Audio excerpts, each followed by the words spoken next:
Assalamualaikum students of class 6. I hope you are having great time.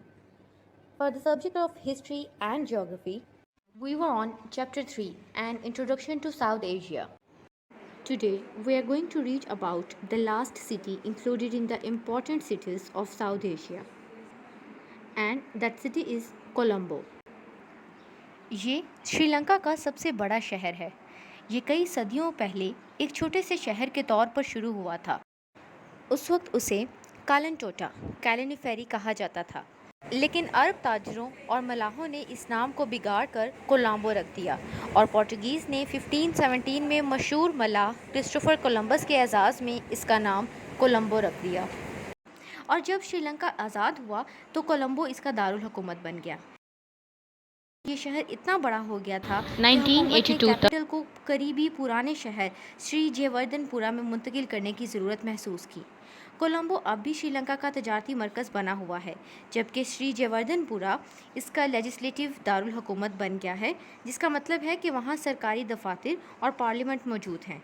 आज कोलंबो एक जदीद शहर है जिसमें एक अजीम मसनूई बंदरगाह, कारखाने और तालीमी अदारे हैं। Now we have gone through the important cities included in South Asia.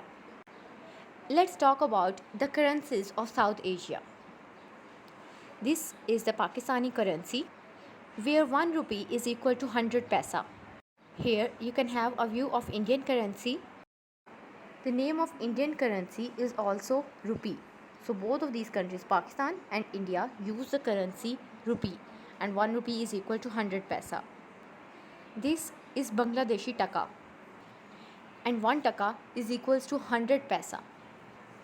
Name of the currency of Nepal is also rupee, and here 1 rupee is equals to 100 paisa again.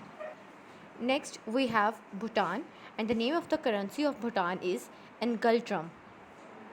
This is the picture of the currency of Bhutan, and 1 Ngultram is equals to 100 Chetram.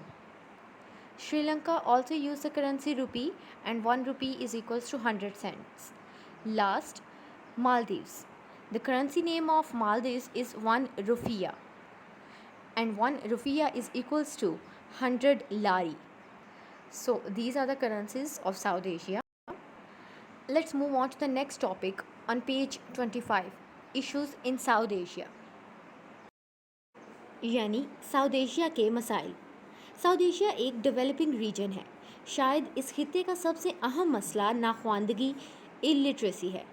इसमें इस central issue से जुड़े दीगर मसाइल में regional conflicts, population explosion, issues of women's rights, human rights and environmental issues शामिल हैं।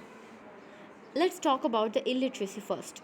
South Asia के तमाम ममालिक एक्सेप्ट इन मालदीव्स, इनमें शरह ख्वानदगी बहुत कम है। ज़्यादातर लोग इलिटरेट हैं, इसलिए खुशगवार ज़िंदगी गुजारने के लिए ज़रूरी मालूमात हासिल नहीं कर सकते।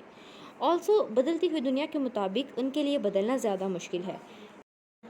दुनिया के डेवलप्ड कंट्रीज़ ने बुनियादी तौर पर इसलिए तरक्की की है because they are able to read, और इसलिए दुनिया के हालात का तज्ज़िया करना आसान समझते हैं और इसके मुताबिक बदल भी सकते हैं। Moving on to the exercise work, here we have question number 6 of part A, which is related to this topic. In what ways can education help people? Education यानी तालीम किन तरीक़ों से लोगों की मदद कर सकती है? Answer to this question is education plays a significant role in every person's life. तालीम हर शख्स की ज़िंदगी में एक अहम किरदार अदा करती है। It provides critical thinking. ये critical thinking का मौका फ्राहम करती है। It can help to turn weakness into strength. ये लोगों की वीकनेस को उनकी स्ट्रेंथ में चेंज करने में मदद देती है। It gives the people confidence to stand for themselves. ये लोगों को अपने लिए खड़े होने का या स्टैंड लेने का कॉन्फिडेंस देती है।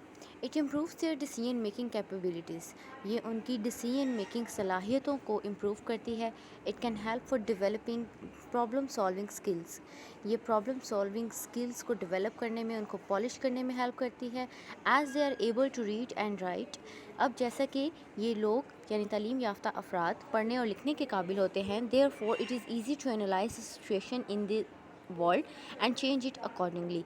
इसीलिए उनके लिए दुनिया में डिफरेंट सिचुएशंस को एनालाइज करना, उनका तज्जिया करना और इसके मुताबिक उनको चेंज करना आसान होता है। So this is the answer to the question number 6. Note it down on your books or notebooks. Learn it well. That was all for today. Thank you so much and Allah Hafiz.